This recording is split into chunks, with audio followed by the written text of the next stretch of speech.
Emily Carter was 16, a Beverly Hills cheerleader. Blonde hair, blue eyes, perfect smile. The kind of girl people admired without even knowing her. From the outside, her life looked flawless. But before all of that, Emily was just a girl who loved God. She used to wake up early, sit by a window as the California sun poured in, and read her Bible. Not because anyone told her to, but because it gave her peace in a world that always felt loud and demanding. That quiet time with God made her feel grounded, like she knew who she was. High school changed everything. When Emily made the cheer team, it felt like a dream.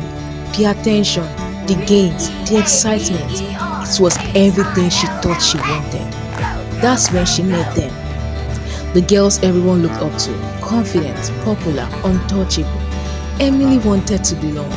At first, she stayed true to herself. She laughed with them, practiced with them, but still held onto her values. Until the comments started. Emily, you are too serious. Relax a little. Live your life. She smiled, pretending it didn't bother her, but it did. Because deep down, she didn't want to be seen as different. It started small, skipping her morning prayers because she was too tired, leaving her Bible untouched for days, laughing at things she used to walk away from. Each step felt tiny, but together they were changing her. One afternoon after practice, they invited her out. Come hang with us tonight, one of the girls said casually. Emily hesitated. She knew the kind of places they went, the kind of things they did. I don't know, she said softly. Then came the words that hit her harder than she expected. Or, you can go home and be boring. The group laughed. Emily forced a smile, but inside, something twisted. She didn't want to be left out, didn't want to feel invisible. So she said it, okay, I'll come. That night felt different. The music was loud, the lights were low, everything felt fast. At first, she just watched, stayed quiet, stayed careful. But her friends kept pushing. Relax, it's not that deep, just do it. Her heart started pounding. Inside, she heard it calmly. Emily, this isn't you. That small familiar voice she used to listen to every day.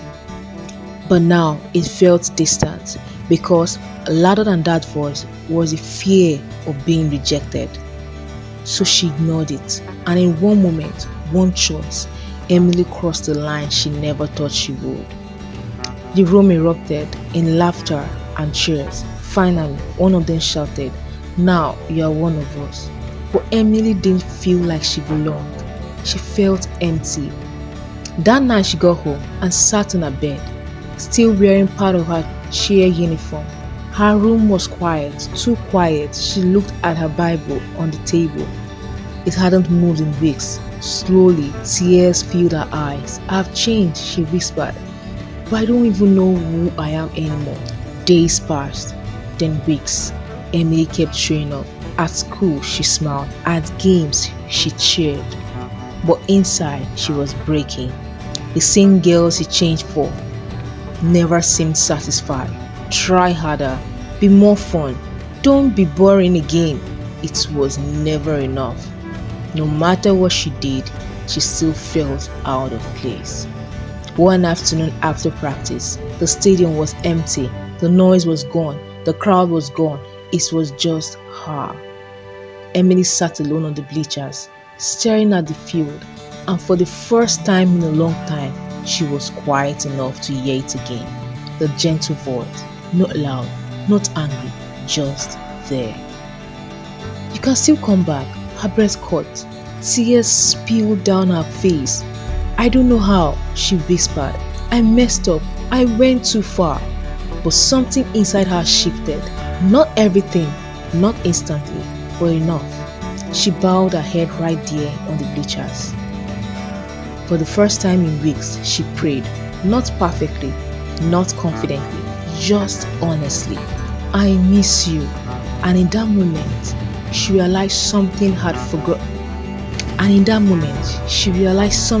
forgotten. She didn't lose God. She just walked away from him and he never left. Emily wiped her tears, taking a deep breath. For the first time in a long time, she felt something different.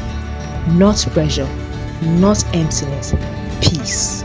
She stood up slowly, the same girl, but not the same heart, because now she knew.